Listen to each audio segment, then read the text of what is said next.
مدینہ پہنچتے ہی سنا کہ حضور کا وصال ہو گیا.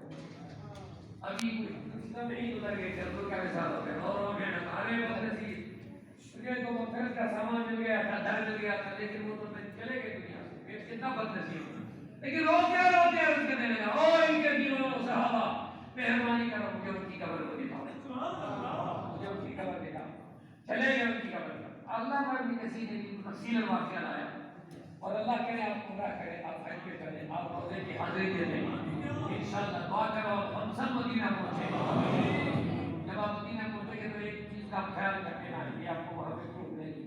وہ یہ کہ جب یہ گنہگار آیا معافی مانگنے, تو انہوں نے کچھ عربی میں ایک نعت وہاں پہ پڑھی, عربی زبان میں نعت وہاں پہ پڑھی, اور اس کے اشعار آج بھی تفسیر میں موجود ہیں. اور اس نعت شریف میں 4 اشعار آج بھی جو روزے کی جالی ہے, جس طرح مرد حضرات روزے پر جا کر کے زیارت کرتے ہیں, اس جالی میں جو ستون لگے ہوئے 4 ستونوں پر آج بھی اس نعت شریف کے 4 اشعار آج بھی لکھے ہوئے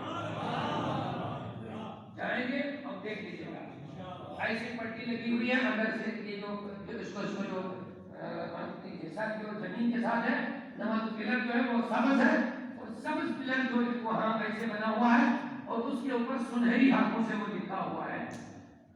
تو اس میں سے ایک شعر میرے ذہن میں ہے, وہ میں جلدی سے آپ کو سناؤں. جب یہ معافی مانگنے آیا تو کیا کہا, عرض کرنے لگے نفسی فداء لقبر وانت ساکنہ, میری جان اس قبر پر فدا جس میں تم تشریف فرما ہو. یہ شعر آج بھی لکھا ہوا. ابھی یہ آج کے لوگوں نے وہاں کیسے چھوڑ دیا ہے, وہ اس کے ٹوٹل مخالف ہے وہاں پہ جو مولی چھولے رہتے ہیں آج کل. لیکن اللہ کا کرم دیکھو, یہ شعر ابھی تک وہاں لکھا ہوا ہے, ابھی تک لکھا ہے. اللہ کرے آپ جائیں اور خود اپنی آنکھوں سے دیکھیں. نفسی فداء لقبر وانت ساکنہ, اے میرے نبی میری جان فدا اس قبر پر جس میں تم تشریف فرما ہو.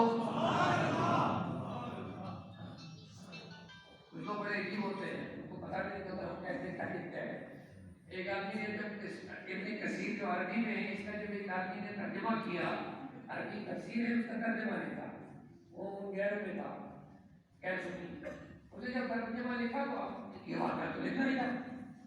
اب یہ اشعار بھی لکھ رہے تھے, تفسیر ابن کثیر میں یہ موجود ہے, لیکن اس کو اتنا بھی نہیں پتا چلا کہ میں کیا لکھوں گا. نیچے اس نے بریکٹ میں لکھا, کہا یہ حضور کی ظاہر زندگی کا واقعہ, اتنا اپنی طرف سے بڑھایا. یہ ہمارے پاس موجود ہے, عربی بھی اردو بھی, کوئی ترجمہ بھی ہے. یہ